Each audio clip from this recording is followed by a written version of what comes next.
Uma dúvida muito comum entre os pais é: será que eu estou criando meu filho independente? Será que ele vai ser capaz de se virar sozinho, de tomar boas decisões quando estiver longe de mim? Essa é uma dúvida muito frequente e muito comum. Uma preocupação muito válida, não é? Nós podemos ajudar os nossos filhos a se tornarem independentes à medida que crescem. Sabe qual é o segredo? O segredo é encontrar o limite entre estabelecer regras e limites e incentivar a autonomia à medida que eles crescem. Aí você vai pensar assim, isso lá é fácil? Não é. E pensando nisso, eu trouxe para você hoje 5 passos que vão te ajudar a encontrar esse equilíbrio. Então, se você tem essa preocupação em criar filhos mais independentes, fica até o final desse vídeo e veja esses 5 passos. O primeiro passo é: demonstre fé nos seus filhos. Quando você demonstra fé, confiança, eles vão adquirindo fé neles mesmos, confiança neles mesmos. Então você pode virar para o seu filho e falar assim: eu confio que você vai conseguir tirar uma nota melhor que essa na próxima prova. Eu confio que você e seu irmão vão conseguir se entender.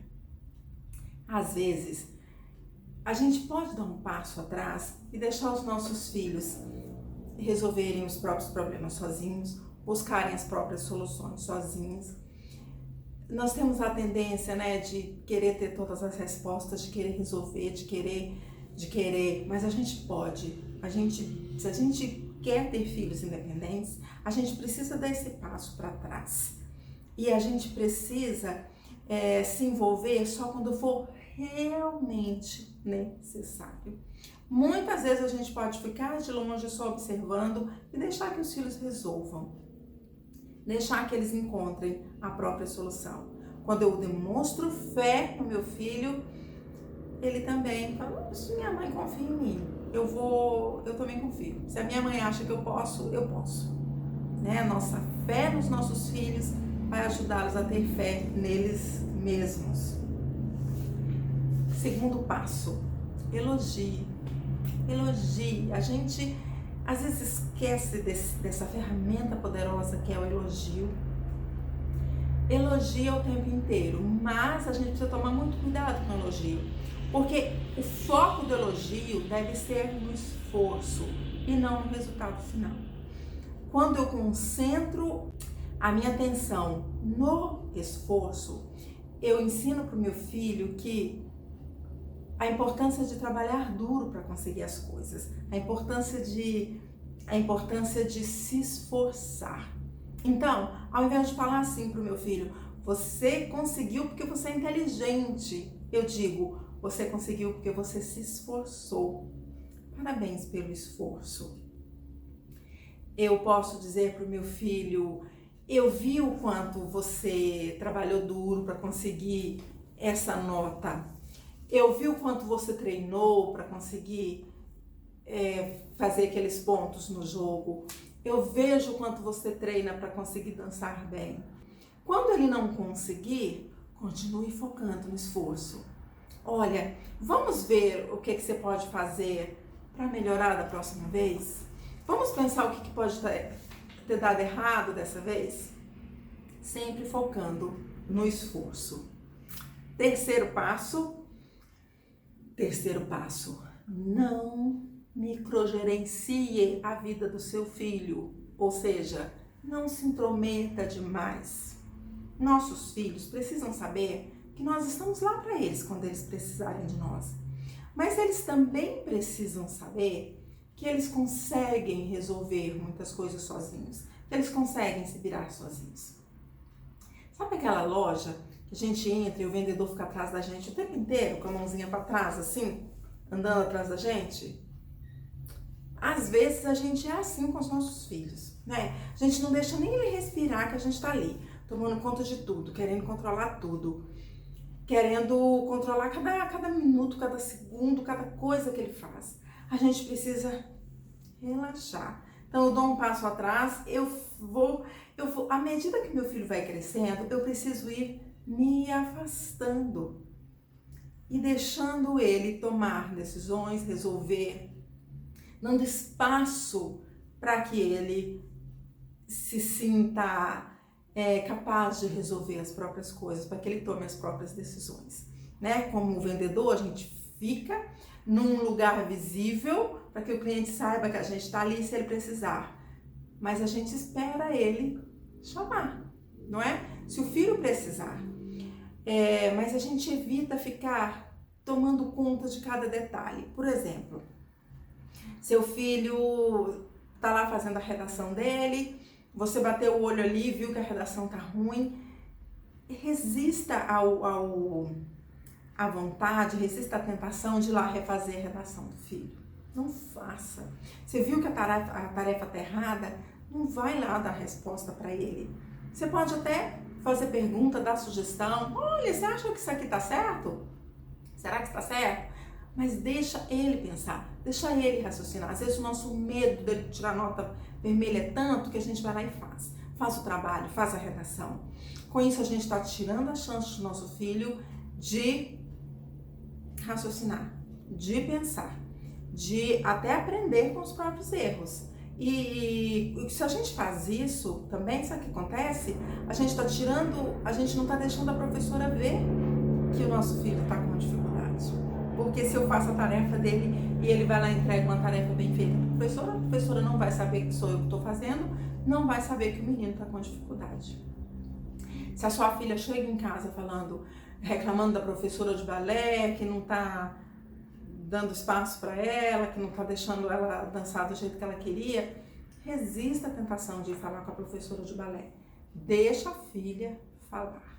Não é? À medida que eles vão crescendo, e isso para adolescentes, né? À medida que eles vão crescendo, eles precisam aprender a falar por eles mesmos. Eles precisam aprender a lutar pelos direitos deles, a impor a opinião deles.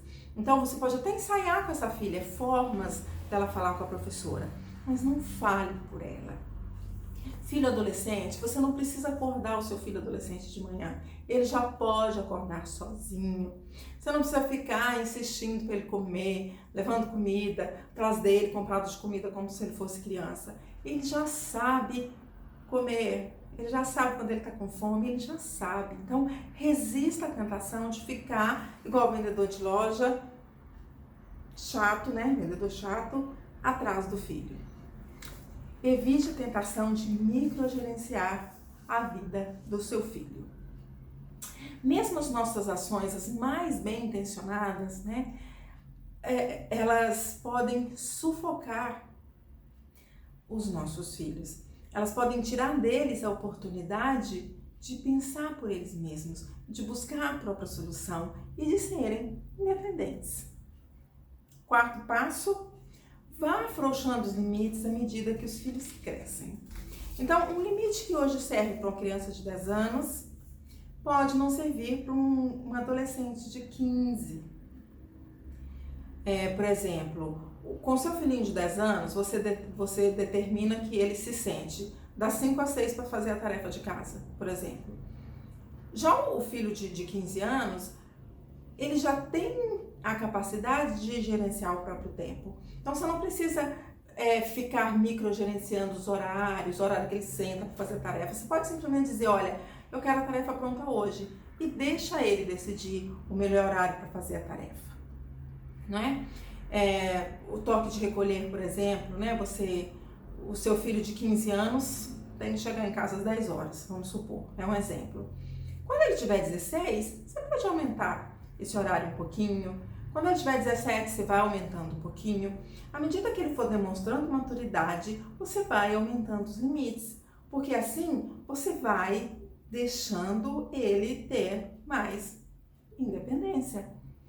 Você vai vendo como ele vai lidando com uma responsabilidade maior, né? À medida que ele vai demonstrando maturidade, você vai dando mais responsabilidade e veja como ele lida com essa responsabilidade, certo?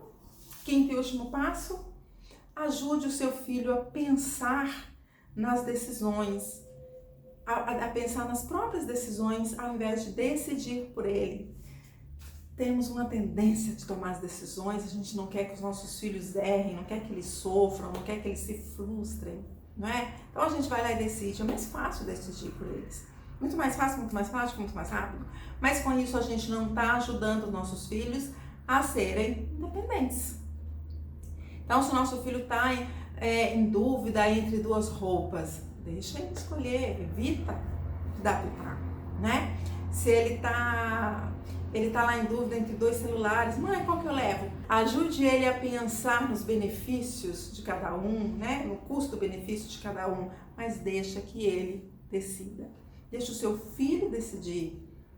Deixa ele ir decidindo, não é? Um adolescente, você não precisa escolher a roupa dele, você não precisa escolher o corte de cabelo dele. Se ele te perguntar assim, tem adolescente que fala assim, mãe, você acha que eu como mais? E a nossa tendência é falar, não, minha filha, não come mais não, já tá bom, né? Pergunta, devolve a pergunta, fala, o que você acha? Você acha que você tá com fome? Você quer comer mais? O que você acha? Não é? Vamos deixando esses jovens tomarem as próprias decisões. No início pode ser muito difícil, principalmente se você já está acostumado a tomar todas as decisões, mas a gente precisa dar esse passo atrás. A gente precisa ir soltando o controle para que os nossos filhos, porque quando ele estiver sozinho, ele precisa ser capaz de, ele vai ter que ser capaz de acordar sozinho, né? Ele vai ter que ser capaz de se alimentar. Se ele estiver longe de você, você não vai estar lá para estar correndo atrás dele com um sanduíche na mão, você não vai estar acordando ele de manhã. Então já vai treinando isso desde já, para ele ser capaz, lá na frente, quando ele não estiver mais com você, de tomar boas decisões, tá? Fala aí pra mim, você se considera uma mãe muito controladora? Você já pratica um desses passos? Qual? Eu vou adorar saber, tá bom? Até o próximo.